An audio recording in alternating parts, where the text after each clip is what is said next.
રવિવારનો દિવસ છે. રવિવાર ઉજવવા માટે જે સોસાયટીનું ગ્રુપ હોય છે એ ગ્રુપ આવ્યું છે અમદાવાદ વસ્ત્રાલથી આપણી ગાયો માટે લીલા ઘાસચારાનું નિરણ કરવા માટે. આપણે બધા સાથે વાતચીત કરીએ કેવી રીતે પ્રેરણા મળી છે, કેમ આવ્યા છે અને એમને અહીંયા આવીને કેવો અનુભવ છે. બેન, તમે જે આ કામ કરો છો એ આ ભાઈ અમારે એક ભાઈએ તમારો વિડીયો જોયેલો એટલે અમને એ ભાઈએ વાત કરી.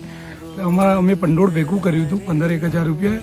એમાં ગાડીમાં અમારે જાજુ ઘાસ આવે એવું નહોતું એટલે અડધું અમે અહીંયા નાખ્યું. કેવો અનુભવ થયો અહીંયા આવીને? બહુ સારો, સરસ.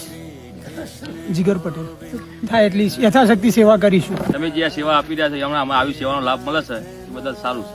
બસ આ સેવા તમે આપો એવી નવી સેવા આપતા રહો. ભગવાન તમને એવી શક્તિ આપે કે તમે આ કાયમ માટે આ વસ્તુ ચાલુ તમારાથી રહે. બોલો, બસ આવી નવી સેવા તમે આપો અને અમને બી આવી સેવા તમને કરવાનો અહીંયા મોકો કેવું મળે લાગ્યું? મે બી તમે જ મને ફોન હા, કર્યો મેં હતો ફોન તો કર્યો હતો. બહુ કેવું? સારું લાગ્યું. કેટલા સમયથી વિડીયો જોવો છો?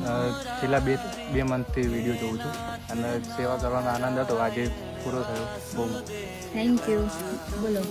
અમે અહીંયા આવીને એવું જોયું જે હાજી ગાયોને જે સેવા કરે છે એના કરતા જે અપંગ ગાયો, વાઘેલી ગાયોને જે સેવા કરો છો એ ધન્ય છે બેન.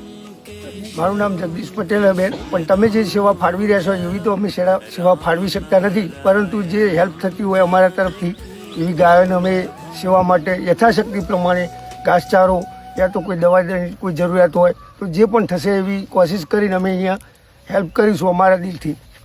Thank you. અહીંયા એક વખત અચૂક બધાને આવવું જોઈએ, કેમ કે અહીંયા ગાય એક્સિડન્ટ ગાય ત્યાંથી દૂરથી બધા અહીંયા લાવે છે બેન. સારું કામ છે એમનું. ત્યાં અહીંયા એક વખત અચૂક મુલાકાત લો, બધા સેવા આપ્યા જેવી છે અહીંયા આવીને. અમદાવાદ વસ્ત્રાલથી આવેલા છે અને આ રવિવારનો દિવસ સેવા કરવાનો દિવસ એવી રીતે બધા ભેગા થઈને આવ્યા હતા. આપણું સ્લોગન જ છે કે દર રવિવારે આપણે કંઈક સારી સેવા કરીએ અને એમાં સહભાગી થયા છે. અને આ હવે આપણા ગૌધામના પરિવાર તરીકે જોડાયા છે, તેમનો આભાર. અને તમારે પણ જો આવી રીતે આવવું હોય સેવા માટે, ટાઈમ સ્પેન્ડ કરવા માટે તો ચોક્કસથી પધારો. એડ્રેસ અહીંયા લોકેશન તમને મળી જશે. Thank you so much. જય ગૌ માતા, જય ગોપાલ.